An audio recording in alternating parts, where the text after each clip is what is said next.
Voltamos com o professor Jarbas Paranho, que é médico, e vai falar sobre Apolônio de Tiana. Quem foi Apolônio de Tiana?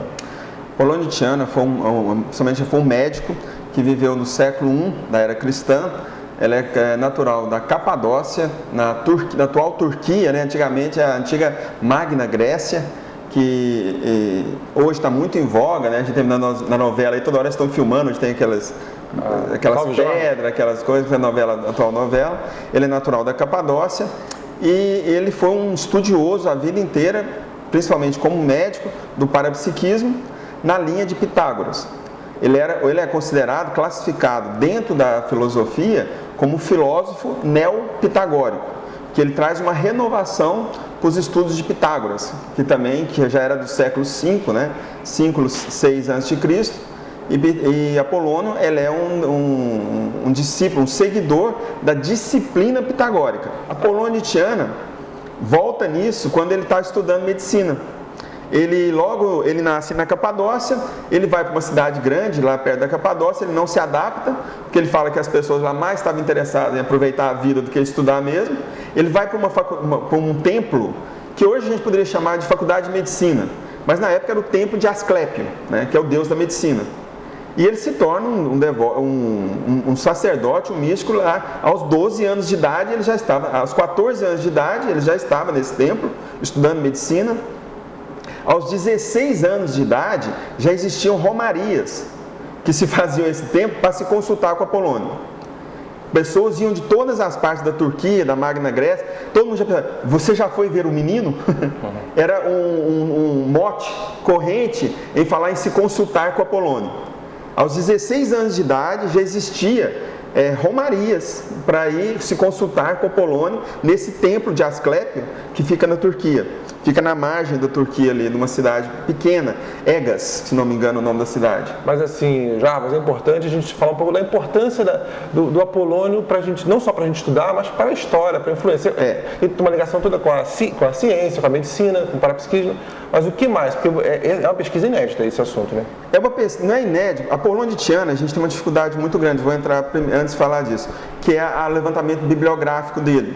O que se sabe dele, a maior parte, praticamente quase tudo, vem de um livro só, que é o livro do Filóstrato, que escreve Filóstrato, né, o Filóstrato, que é um escritor, ele é um literato, ele não é um filósofo, que no século III ele é pago pela imperatriz, que é Júlia Doma, para escrever a biografia de Apolônio, que ela viu que estava morrendo por causa do crescimento do cristianismo. O Apolônio estava sendo apagado da história. Então ela, como ela é discípula de Apolônio, essa imperatriz, isso a gente vai falar depois, mas um pouquinho, por vários imperadores foram discípulos, inclusive pessoais de Apolônio, imperadores romanos, entendeu? Então ela manda fazer a biografia dele. Só que essa biografia que a gente tem disponível, ela não é o que a gente pode chamar hoje de biografia. Hoje em dia o que se aproxima mais disso é o que a gente chama de romance histórico. Que a pessoa pega um personagem e cria uma história para aquele personagem, mas tentando encaixar ele dentro dos fatos históricos da época dele, né? Mas não é uma biografia levantada assim, muito correta. Então, por exemplo, a maior parte dos diálogos que estão naquele livro, eles foram criados por Filóstrato. E outra coisa, Filóstrato não era um iniciado, ele não tinha noção do parapsiquismo de Apolônio, o que ele fazia ou não. Mas o que ele tinha que era um tesouro? Ele tinha o diário de Damis, que era o principal discípulo de Apolônio. Não pode ser chamar muito discípulo, era quase um secretário pessoal de Apolônio, que ele anotava tudo, desde quando ele conheceu Apolônio, né, sobre Apolônio. Então ele pegou esse diário e criou uma história em torno de Apolônio.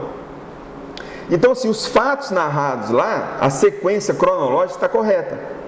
Então, ele foi daqui, ele nasceu aqui, foi para lá, daqui ele foi para a Índia, tal, aquilo ali é correto. Mas os acontecimentos ali, é tudo da cabeça de Filóstrato. O que a gente tem hoje que permite a gente conhecer mais Apolônio? Principalmente são as cartas de Apolônio. Ele escreveu muito. Apolônio tem dezenas de livros que ele escreveu. Inclusive tratados sobre medicina, tratados sobre astrologia, tratados sobre sincronicidade, tratados sobre magia, e vários desses tratados, a maior parte desses tratados se perderam, mas boa parte deles, principalmente o que foi escrito sobre magia, os alquimistas árabes, como não eram cristãos, eles guardaram isso. Isso ainda existe esses livros, só que estão em árabe. Alguns deles, como por exemplo, o livro da criação, que trata mais sobre o processo de sincronicidade, tudo, ele já foi traduzido. Já existe na biblioteca inglesa, a gente já encontra esse livro traduzido para o inglês, né? Mas a grande maioria dele ou está em árabe ou se perdeu.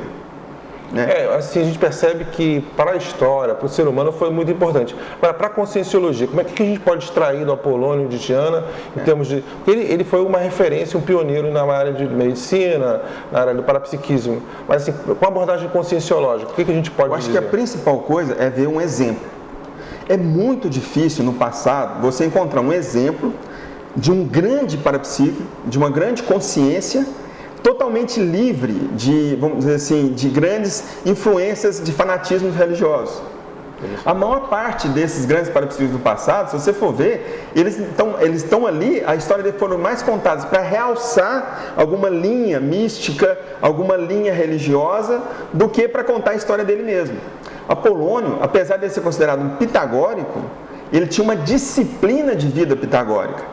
Mas ele não era alguém assim que fez proselitismo do pitagorismo. Pelo contrário, ele trouxe para o pitagorismo influências da Índia, influências da Babilônia, influências do Egito. Ele acrescentou, isso é uma característica de Apolônio. Ele é um revisor de tudo que existia na época sobre parapsiquismo. Então, assim, vamos voltar um pouquinho, a história dele é muito importante, como ele chegou nisso. Então, por exemplo, a gente vê ele lá como 16 anos, médico, atuando já, naquela época médico e parapsíquico era quase sinônimo. Né? Lá na Turquia, ele já tinha saído da Capadócia, estava em Egas, que é no litoral ali da Turquia, e ele está estudando medicina. Aos 23 anos, o pai dele morre. O pai dele era riquíssimo. Uma das características de Apolônio também é esse, ele era um aristocrata. O pai tinha muito dinheiro, tinha terras, tinha tudo, e ele tinha um irmão. Ele volta lá, ele pega a fortuna toda, pega uma parte para ele, pega 2 escribas, que ele considerava muito, do pai, leva com ele e o resto ele dá tudo para o irmão. Ele abre mão de toda a fortuna dele e volta para Egas, né, em Egas nessa época. Ele já tinha um grupo de discípulos, aos 23 anos, que seguia ele e fala assim, agora eu vou fazer a viagem que eu sempre quis fazer, eu vou à Índia. E todos os discípulos dele falam, e a Índia? Nessa época você fala assim, eu vou suicidar. É sinônimo, porque era uma viagem na época, se hoje ir à Índia já é complicado, pelas doenças, pela pobreza, pela dificuldade, né, tudo, imagina na época de Apolônio. Apesar de lá ser um grande sultanato, né, nessa época. E todos os discípulos falaram assim, não, você vai morrer. Por que o senhor quer fazer isso? Né? Nós não vamos com o senhor. Ele falou assim, não, se vocês sois fracos, então fiquem. Porque eu sigo aos deuses, eu sigo ao meu orientador, ao meu daimon. É igual Sócrates. O Sócrates copiou ou não? Não, Sócrates é bem anterior a ele. Né? O daimon é muito comum. O que a gente chama hoje... Seria a sua consciência. Não, amparador é o daimon. O daimon de Sócrates era o amparador de Sócrates. O daimon de Apolônio era o amparador dele. Ele fala assim, eu tenho que seguir o que meu daimon fala. E ele vai então sozinho para a Índia.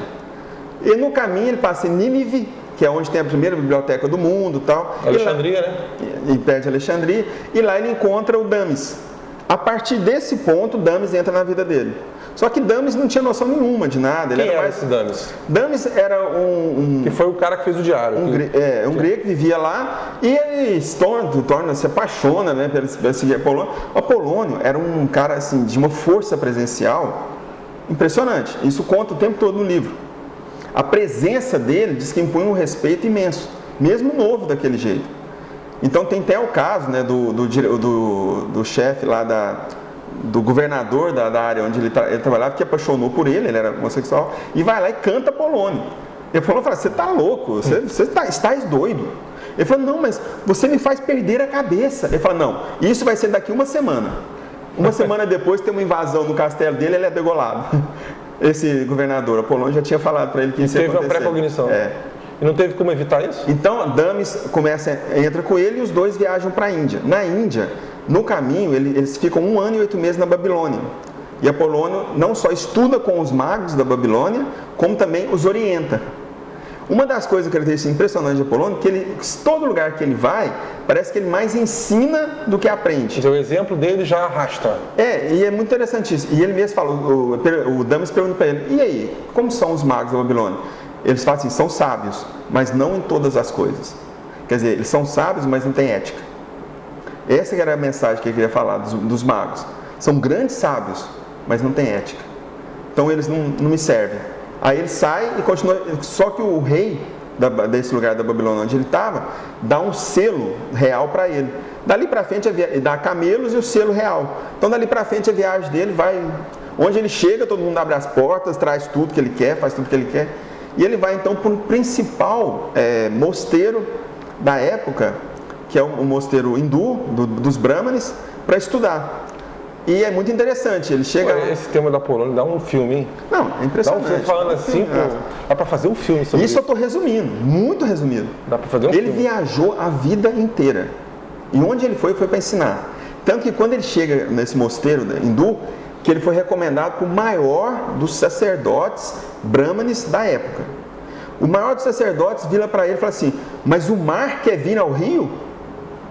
O mar está vindo ao rio? Fazendo referência aqui ao próprio Apolônio. Ao próprio Apolônio. Ele falou assim, mas você é muito maior do que eu, está vindo me pedir para estudar. Mas o Apolônio falou assim, eu preciso aprender o que eu esqueci. Aí ele é trazido para dentro, o Damis não é aceito. Damis fica no pé do morro, que eles ficam no Himalaia. Então Apolônio sobe sozinho para o mosteiro. Ele fica lá, se não me engano, são 3 meses nesse mosteiro. E na volta ele fala, agora eu lembrei do que eu já sabia. Eu me comunicarei para vocês, porque vocês me voltaram a ensinar a voar pelos ares. Agora eu poderei vir aqui comunicar com vocês, mesmo estando longe. Peraí, então voar pelos ares tem relação direta com a projeciologia. Projeciologia. Com a projeciologia. Que é a obra do professor Valdo Vieira. Que é o que ele fala. O que ele fala? Eu retomei um conhecimento da projeção lúcida aqui. Vocês me trouxeram de volta. Agora eu virei aqui sempre para trocar ideia com vocês, sem precisar estar aqui. Entendi. Quer dizer, ele sairia do corpo e iria lá. Quer dizer, não precisa mais ficar lá. Tanto que ele ficou só 3 meses. Então ele volta e ele falou assim, eu vou agora voltar para a Grécia e relembrá-los daquilo que eles já esqueceram. O que Apolônio foi? Dali para frente, ele passa a viajar sem parar em todos os grandes templos iniciáticos da época. Onde ele chega, ele é imediatamente trazido para o recinto mais secreto dos templos e ele é levado aos todos os sacerdotes mais famosos. E ele é como se ele voltasse para fazer uma renovação. Ele é aceito em todos os tempos. Só o tempo de Eleusis, que tinha um sacerdote que era muito orgulhoso, falou, não, você é bruxo, você não pode entrar aqui. Ele falou, não, agora não, mas o que te sucede me chamará para entrar. Quem que era o sacerdote? Aí o sacerdote, que era do templo de Eleusis, pouco tempo depois ele dessoma, o próximo chama Apolônio, ele é iniciado no templo de Eleusis, e ali também ele renova tudo. Então onde ele chegava, ele trazia uma renovação de conhecimentos. Então isso aí nos remete à ideia de proex, né? Totalmente. Que ele tinha uma proex. E é uma proex teática. Dentro da loucura do misticismo da época, dos milhares de deuses e todo, ele levava aquele frescor do parapsiquismo real. Da ideia nova também, né? E da Verpom da época, né? A gente pensa assim, mas deve ter falado muita besteira. É muito difícil falar se o cara falou besteira naquela época, né? Era a realidade dele, Fica muito clara a ideia de que ele tem uma missão, essa missão tem relação com o parapsiquismo, tem relação com a questão ética, tem relação com a questão do conhecimento. É incrível, né? E é muito interessante, quando ele estava em Roma, o Nero manda prender ele. O imperador Nero. Por quê? Aquele que incendiou. O Nero, o doido que toca harpa lá, pôs fogo em Roma. Neros, né? O Nero que pôs fogo em Roma mesmo. Ele manda o principal amante dele, que era um serzinho complicadinho, ir lá interrogar Apolônio, prender e interrogar Apolônio. Porque nessa época, Nero, nessa época não, ele é sempre muito paranoico. Como Apolônio, onde chegava, reunia-se multidões em torno dele, ele falou, esse cara está armando para mim. Então ele chama, Apolônio é preso, e esse principal amante lá de Nero vai lá interrogar Apolônio. E é interessante que esse político lá chama, o que você pensa de Nero? Ele falou assim, com certeza eu penso muito melhor de Nero do que você. Isso o Apolônio falou? Falou pro cara. E o cara na hora para o interrogatório. Falou assim, o que esse cara sabe? Porque a maior parte desses políticos, eles tramavam entre eles o tempo todo. Então eu falei, eles devem estar sabendo que eu estou fazendo aquilo contra Nero, né? Ele na hora encerra o interrogatório e libera Apolônio. Só com essa frase. Aí, só que nesse momento, até então, Apolônio era o que ele era? Ele era um sacerdote, ele era uma seta. Uma pessoa que vivia para os templos, de templo em templo. Ele não tinha casa, ele não tinha nada. Ele nunca se preocupou com, vamos dizer assim, com a sua contemporaneidade, com a sua secularidade da época que ele vivia. Naquele momento ele para e pensa, como que uma pessoa que tem um cargo de tanta responsabilidade pode ser tão irresponsável? E ele então começa a ter uma atuação política. Dali ele vai para a Espanha. O que idade isso, essa mudança? Ele já devia estar com uns 30 anos mais ou menos, nessa época. Ele vai à Espanha e participa e incentiva uma rebelião contra Nero. Só que quando essa rebelião tem algum efeito mesmo, Nero já tinha dessomado e tinha assumido o próximo depois dele. Então a rebelião já chegou a não ter a efetividade mesmo. Só que quando ele volta, o próximo imperador fica sabendo que Apolônio participou das intrigas contra Nero e manda prendê-lo de novo. Só que dessa vez ele vai para um calabouço. E lá no calabouço, o Dames chega lá chorando, mas mestre, como que o senhor está dentro do calabouço? O senhor pode sair da hora que você quiser daqui. Ele falou, não, essas pessoas aqui agora que é a minha missão. Ele começa a fazer assistência para todos os presos das galés dos calabouços romanos. Ele fica lá um mês preso. Aí tem o julgamento dele. No julgamento dele, isso que é a dificuldade. Porque, por exemplo, se você pega a biografia do Filóstrato, ele fala que no meio do julgamento ele desapareceu. Ele se desmaterializou. Mas outras pessoas que estudam isso falam que, na verdade, o que aconteceu foi que ele foi levado a julgamento. No julgamento, estava lá o imperador, e ele fala assim, você pode prender meu corpo, mas nunca prenderá minha alma. Aliás, nem meu corpo você não pode prender. Com licença. E sai. E ninguém tem coragem de entrar na frente dele. E a gente está falando de soldados romanos com lanças, os centuriões, todo mundo, ele vai passando, eles vão abrindo a passagem. E ninguém tem coragem de falar assim, prenda, pega, mata, nada. Isso, acho que é uma das principais demonstrações da força presencial de Apolônio. Ele vira as costas para o imperador romano. Se virar as costas para o imperador romano, já era caso de morte. Você estava condenado à morte. Virar as costas para o imperador romano era igual tacar um sapato hoje para os árabes, entendeu? Para o Bush. Ele sai e simplesmente os soldados abrem a passagem e ele vai embora andando. Vivo? Foi embora. E todo mundo com aquela cara assim de pasmo, o imperador com a cara de pasmo, ninguém sabia o que aconteceu. Nisso a gente vê a força presencial dele, né?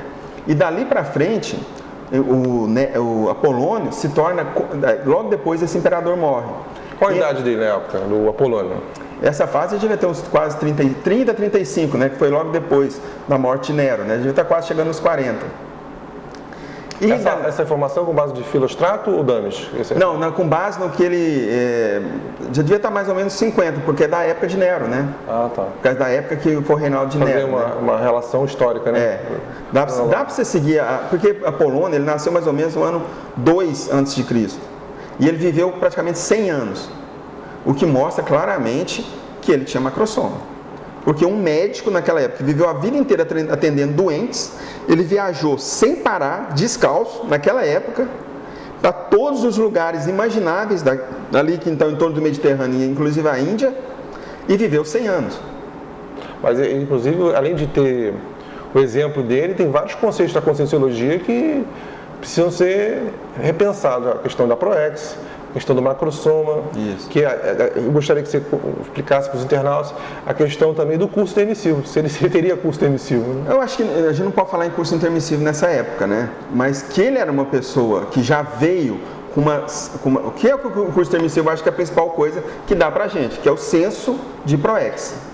Aquela senso de eu tenho uma coisa para fazer. Para você não desviar, né? Nesse ponto, talvez Apolônio já possa seguir que ele teve alguma coisa que poderia ser... Tinha uma diretrix. Ele tinha uma diretrix muito certa.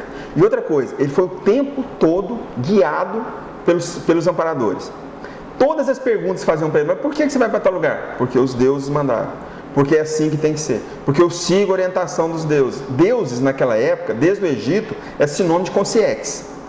Né? Hoje, o que a gente chama de Deus, esse negócio de Deus, ponderado das religiões, midiático, não tem nada a ver. Na época, quando falava deuses, quer falar consciex, orientadoras. É um ser não físico. Então, e outra coisa, a gente vê várias vezes Apolônio fazer desassédio de demônios, de tudo isso aí, aquilo que depois passa muito para a fama do Jesus de Nazaré. Mas fazer grandes desassédios, ele era especialista nisso, tanto como médico, como na via pública também. Porque Apolônio, depois que ele se fixa mais um pouco, ele teve um grupo de discípulos em torno dele. De manhã, ele atendia os discípulos. À tarde, ele ia para a praça pública e atendia quem aparecesse. Para fazer pergunta, para fazer tratamento, para curar, para fazer o que for. Lembra muito do professor Valdo, né? O jeito de atuação do professor. De manhã, tertúlia. De manhã, à tarde, mais aberta para todos. De manhã, um pouquinho mais fechado. Mini tertúlia. Uma mini tertúlia. Entendeu? Então, Apolônio, nesse ponto, você vê, uma pessoa que teve uma vida dessa, durou 100 anos, naquela época. Naquela época, uma pessoa com 30 anos, ele era velho. Ele já estava para dessomar. A média de vida naquela época é 20 e poucos anos. Raríssimas pessoas, raríssimas, passavam de 50 anos. 100 anos naquela época não existia. Só nos grandes templos, dos grandes sacerdotes que viviam uma vida mais tranquila, que conseguiam um pouco mais para frente.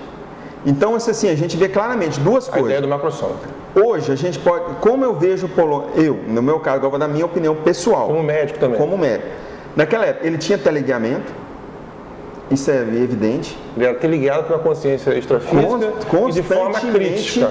E outra coisa, ele nunca fez proselitismo de nenhuma linha filosófica.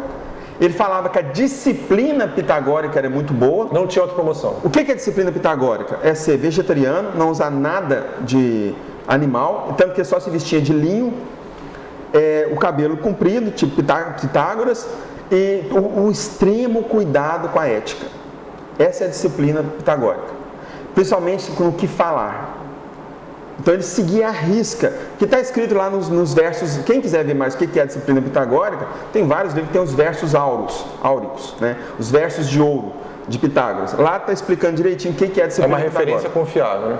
Confiável. Essa resistiu a Pitágoras. Os versos áuricos estão.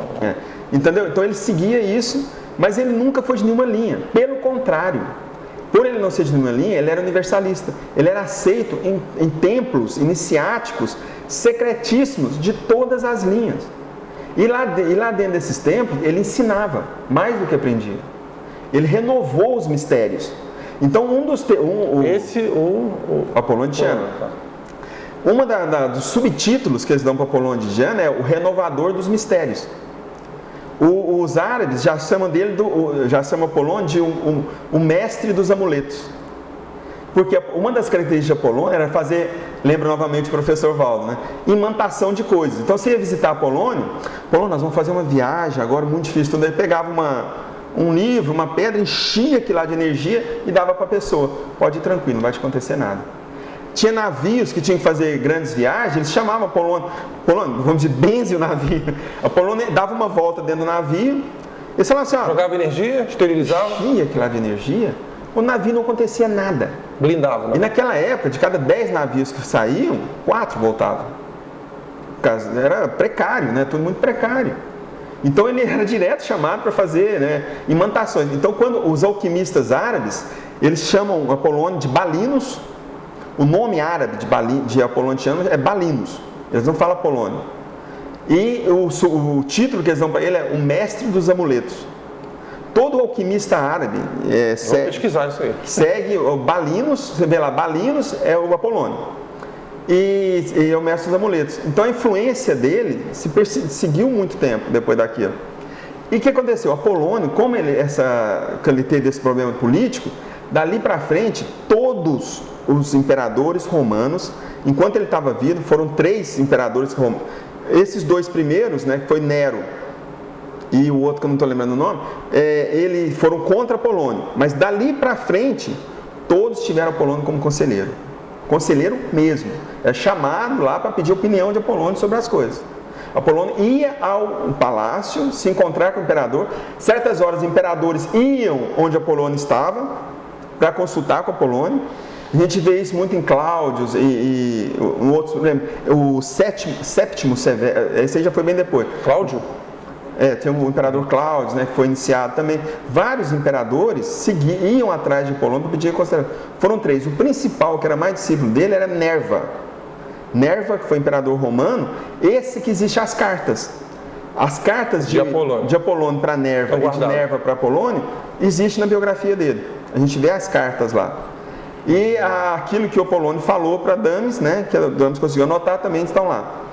Então, a referência tem, é só correr atrás. Outra coisa, a gente vê também, mais um exemplo assim, muito como o professor Valdo, que teve o JK, né?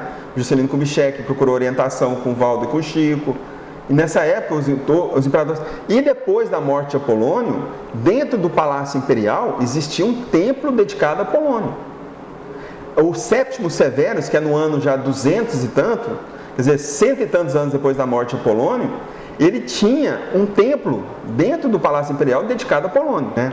Agora, por que você quer fechar? Não. Era só a importância dessa influência política de Apolônio. Porque a maior parte dos que estudou ocultismo só olha para Apolônio como um iniciado, um mago branco, né? Um mago fraterno, um mago cosmoético, mas que vê só o lado parapsíquico dele, o lado da atuação dele cosmoética, tudo. Mas ele teve uma atuação política, enquanto vivo, imensa em todo o reino romano. Ele era orientador direto de imperadores. Que tinha, Roma naquela época era o auge de Roma. Século I, século II é o auge de Roma. Roma mandava no mundo. E ele orientava o chefe disso. 3 imperadores foram orientados por ele. E depois da morte dele, seguiram até o século III, quando teve a igreja realmente tomou conta. Foi com aquele imperador que a igreja tomou conta, né? Foi no concílio de Nicéia, aí que Apolônio começou a assumir. Mas até então, mas basicamente 300 anos da história de Roma sofreu uma influência política direta de Apolônio. Diária, na praça pública. Entendeu? Então, assim, hoje a gente vê Apolônio, a gente vê Blavatsky falar de Apolônio, tem um capítulo, por exemplo, da doutrina secreta, que é só sobre Apolônio, Blavatsky escreveu sobre ele. Mas ela só trata do lado parapsíquico dele. E esse lado político de Apolônio é muito importante, né?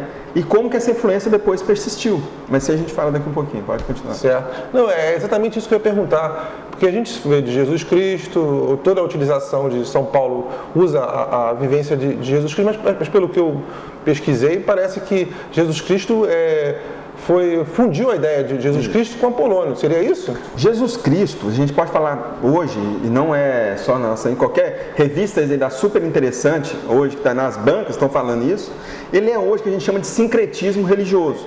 Jesus de Nazaré e o Jesus Cristo histórico não tem nada a ver um com o outro. Foi feito sincretismo, foi criado um mito. Foi feita a construção de um mito específico para uma coisa. A partir da Bíblia, seria isso? Por quê? Porque na época, Roma, já nesse período já do concílio, a igreja tinha tomado conta, ela era mais influenciada ela estava dominada por escravos. Ela estava sendo assediada constantemente pelos bárbaros. E quem hoje, a maior população da Roma, que dominava eram escravos. E a religião que mais tinha penetração entre os escravos era o cristianismo. Quando eles se reuniram, principalmente o imperador viu que ele estava perdendo a rédea do império, uma primeira coisa que ele procurou, qual que é a linha que mais tem influência sobre a maior parte da população? Como é que eu vou dominar esse povo, né? E com certeza não era Apolônio. Apolônio era uma linha dificílima, ele era um filósofo. Ele precisaria de ter um grau intelectual, um grau de conhecimento, um grau de requinte intelectual grande para se entender Apolônio. Apolônio, na hora, foi deixado de lado como força de elemento político dominador, entendeu? Eles queriam uma imagem para dominar. Apolônio, com certeza, não servia. Ele era um crítico, ele era racional. Então, na época, existia, não era só Apolônio, mas eram 8 grandes, vamos dizer assim, mitos que dominavam toda a área de Roma, o Império Romano. O culto de Mitra, João Batista, por exemplo, na época ele era mais conhecido que Jesus. Mas João Batista ele era uma visão mais asceta do mundo, não podia beber, não podia comer. Ele falou, não vai dar certo com esse povo aí que gosta de um vinho, gosta de comer, não vai dar certo. Então, por exemplo, Apolônio de Tiana, João Batista, Mitra, então, vários foram, eles não foram, vamos dizer assim, apagados, eles foram fundidos à personalidade de Jesus Cristo, que não tem nada a ver com Jesus de Nazaré lá, aquele que fez aquilo tudo, que tinha grande parapsiquismo, mas que não era nada daquilo que eles falaram, uma pessoa muito problemática, fez muita força para ajudar, é um cara que merece muito reconhecimento, eu acho, mas ele tinha problema de assédio, ele ficava todo perturbado com as energias. Ele tinha uma esposa, Maria Madalena ou não? Hoje em dia eles levantam isso, mas devia ter, todos os discípulos, ele era casado, por que ele não? Paulo era casado, Pedro era casado, todos eram casados. E ele não? Por quê? Entendeu? Não sei, pode ser que sim, né? Mas assim, era uma pessoa, e outra coisa, uma pessoa de um parapsiquismo, vamos dizer assim, ectoplasmático, o que a gente chama hoje de médio de efeito físico, talvez um dos maiores da história. Não é a ideia de também destruir a imagem de Jesus, a ideia é mostrar até que o porque mito... ninguém sabe qual é a imagem verdadeira dele. Você não tem jeito de destruir uma coisa que você não sabe o que é. Concordo com isso. Entendeu? É ver o mito e ver a pessoa. Você tem que ver a pessoa. Aquela pessoa existiu. E realmente era uma pessoa parapsíquica. E usou o parapsiquismo para tentar, de forma quase, parece de forma ética, para ajudar. Parece que foi isso. Isso é um dos poucos que a gente sabe. Mas houve todo aquele mito do Jesus Cristo, que foi criado primeiramente por Paulo de Tarso, que era conterrâneo de Apolônio de Tiana, e existe cartas, porque Paulo de Tarso era conterrâneo e contemporâneo. Paulo de Tarso também é da Capadócia. Paulo de Tarso nasceu na Capadócia, em Tiana. Paulo em Tarso, perto de Tiana, que é onde o Apolônio nasceu.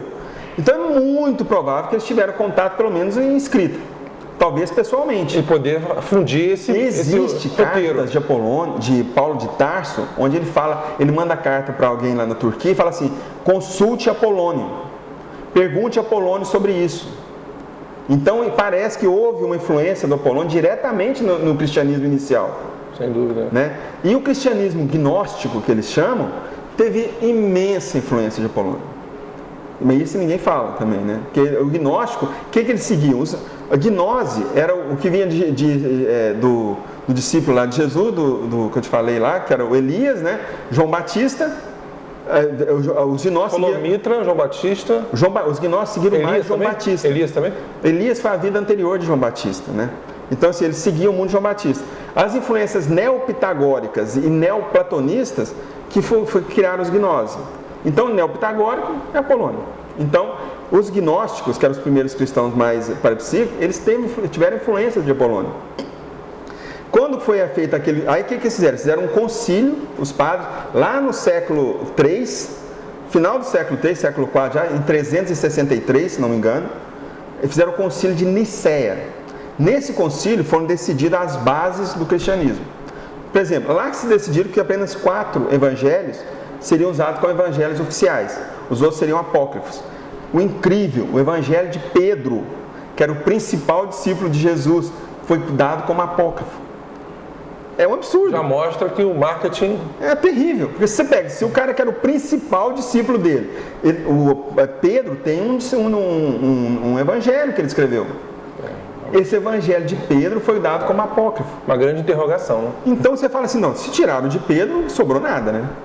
Porque aí eles pegaram aqueles 4 evangelhos, pegaram todas os grandes, vamos dizer assim, referências na área religiosa, mística, ou tinha influência sobre o povo, e fundiram.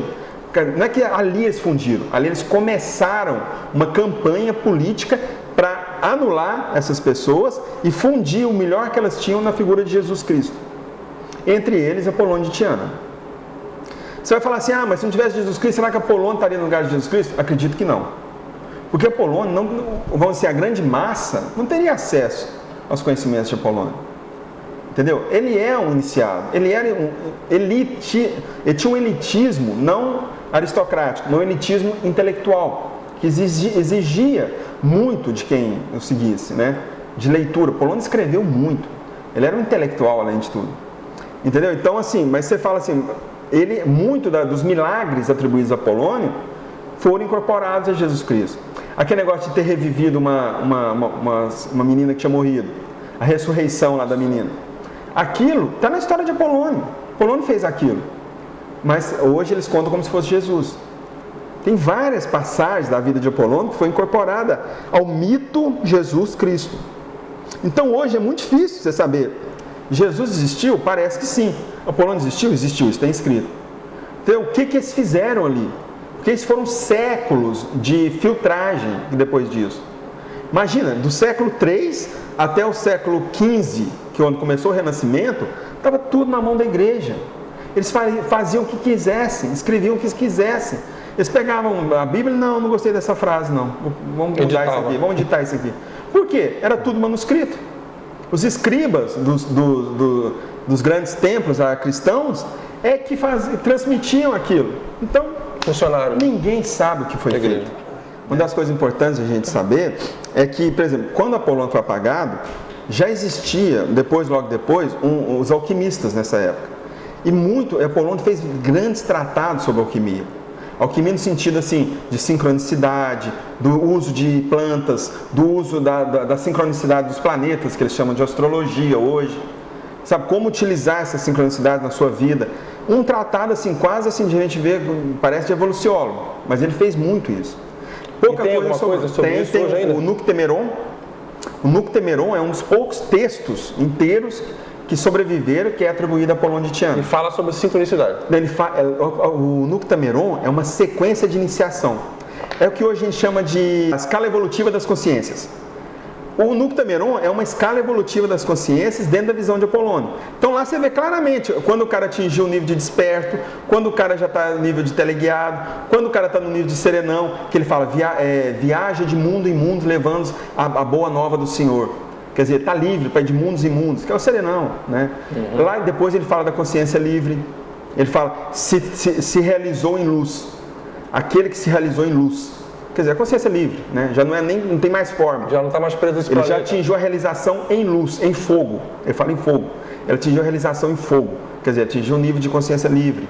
Ele tinha essa visão de consciência livre. Fala um pouco desses tratados do Apolônio, então.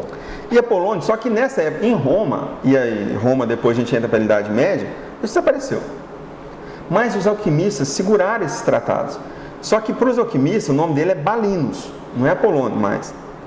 E a gente vê até no século II, existem alquimistas que se diziam seguidores de Apolônio de Tiana.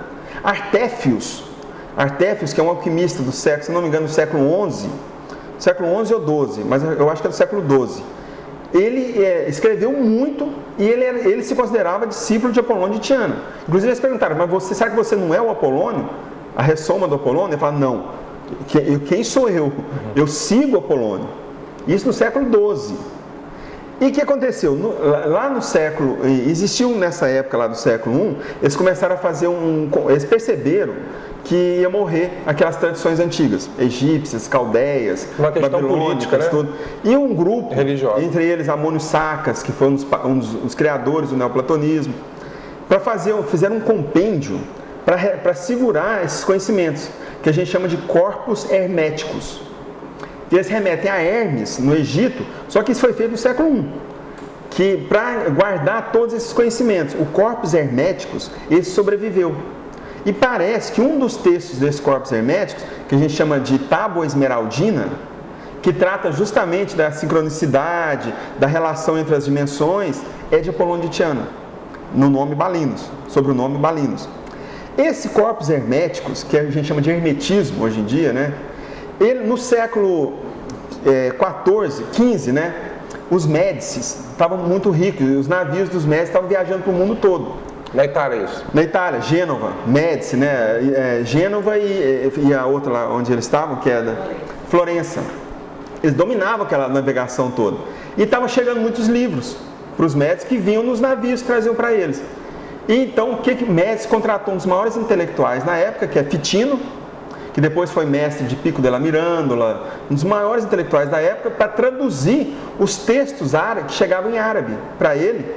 E aí que entrou na Europa os textos de Platão, que a Europa não conhecia Platão.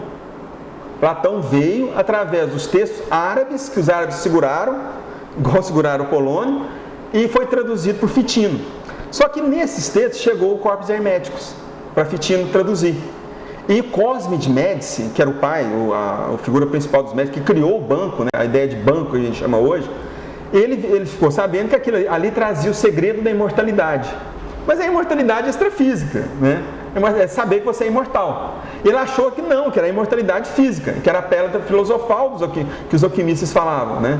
Uhum. Ali estava o segredo. Então Cosme de Médici vai lá e paga e diz, não, para Platão e traduz isso aqui para mim, porque eu estou para morrer, eu sou velho já, eu quero saber como é que eu vou viver. Eu quero a pedra filosofal. Aí o que acontece? Fitino traduz o Corpus Herméticos, traduz a Tábua Esmeraldina, que na época chamava de Balinos, e o Corpus Hermético expande dentro da Europa. Praticamente todo o grande parapsiquismo do Renascimento e chega até o século XIX, o ocultismo do século XIX, nasce do hermetismo, da alquimia e da cabala. Ou seja, a influência de Apolônio chega ao século XIX, através dos escritos do Corpus Herméticos, que é de Fitino. Entendeu? O Apolônio chegou através do Corpus Herméticos, não foi através do Egito, do árabe. Não, os conhecimentos de Apolônio, eu falo assim, a influência dele de conhecimento conseguiu atingir até o século XIX, com o ocultismo, com tudo, porque eles liam o Corpus Herméticos. E lá tinha texto de Apolônio, entre outros, né? Entendeu? E outra coisa, o Corpus Hermético trazia de volta para o homem ele ser o mago da sua própria vida. Ele, lá na Tábua Esmeraldina, eles falam isso, você é o demiurgo da sua realidade, você cria a sua realidade, você tem que aprender a manipular as forças da natureza para criar o seu destino.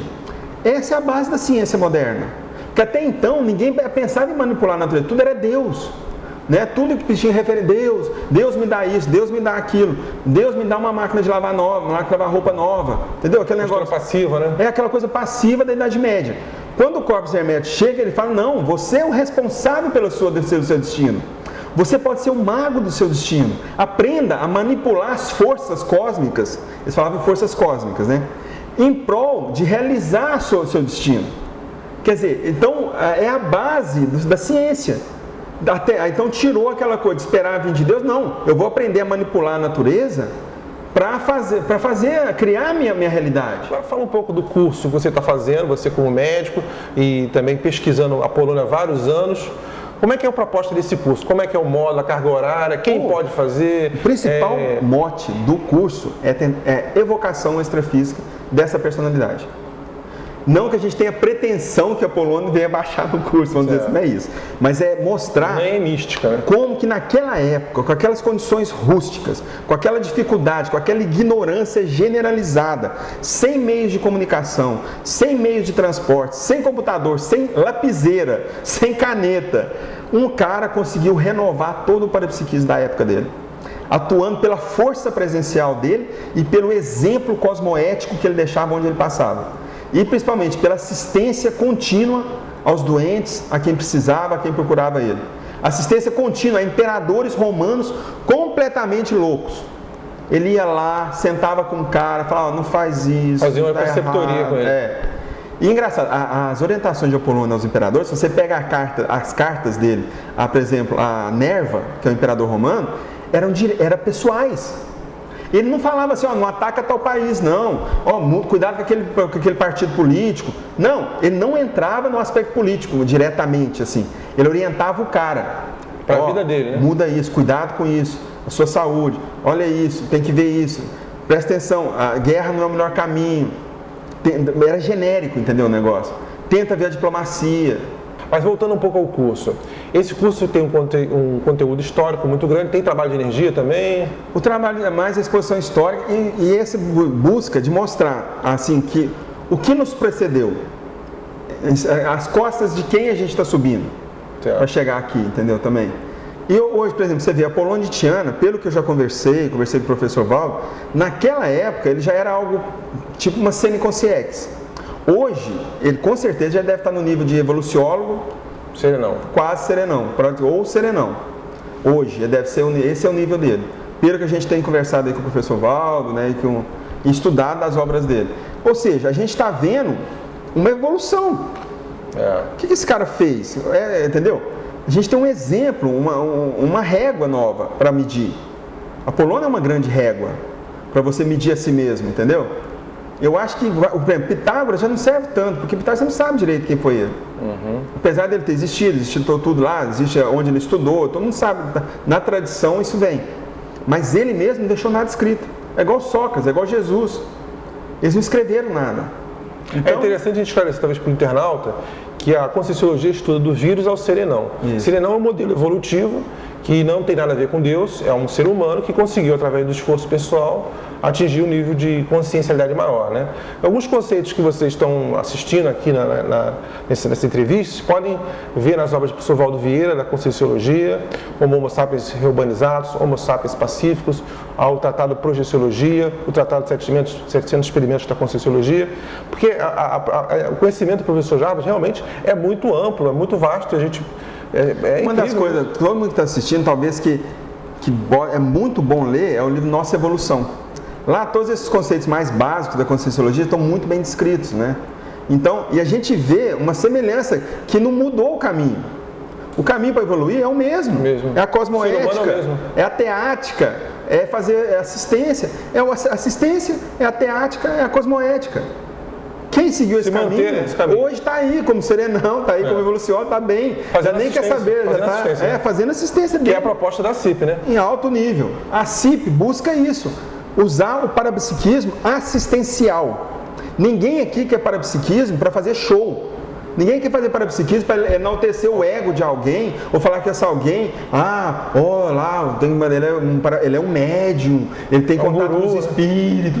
Não, ninguém quer isso. A gente quer que cada um desenvolva o seu próprio parapsiquismo e o use de forma assistencial. E eu lembro muito, só para fechar, uma vez que eu perguntei para o professor Valdo, logo quando eu cheguei na Conscienciologia, não sabia de nada. Eu falei, professor Valdo, o que é a melhor coisa para desenvolver o parapsiquismo? Ele virou e falou assim, ache uma forma dele ser útil para as outras pessoas. É um resumo. Você quer desenvolver seu parapsiquismo? Ache uma forma de seu parapsiquismo ser útil para os outros. Ou seja, utilize sua inteligência a serviço dos outros. Que é teática, né? Que é a teática parapsíquica, né? Eu acho que isso resume tudo. Muito obrigado pela entrevista. Bom, obrigado.